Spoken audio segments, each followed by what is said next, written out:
Menopause কি?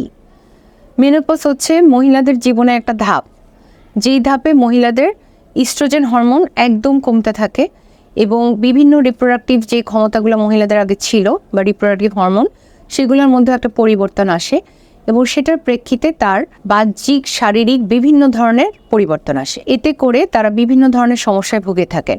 মেনোপজের গড় বয়স হচ্ছে 51। এটা ভ্যারি করতে পারে, কারো 40 থেকে 55 পর্যন্ত এটা ভ্যারি করতে পারে।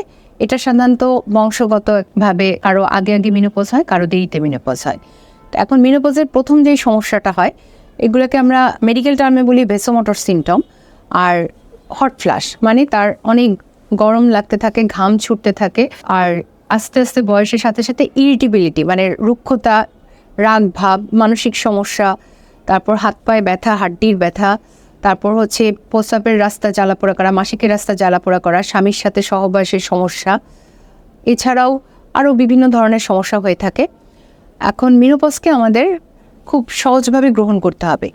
মেনোপজ একটা অবশ্যম্ভাবী একটা সময়, যেটাকে গ্রহণ করার জন্য আমাদের আগের থেকে কিছু প্রিপারেশন নিতে হবে। সাধারণত মেনোপজের সময় আমরা যদি কিছু সামান্য ওষুধপত্র খাই, তাহলে আমরা এটাকে ওভারকাম করতে পারি।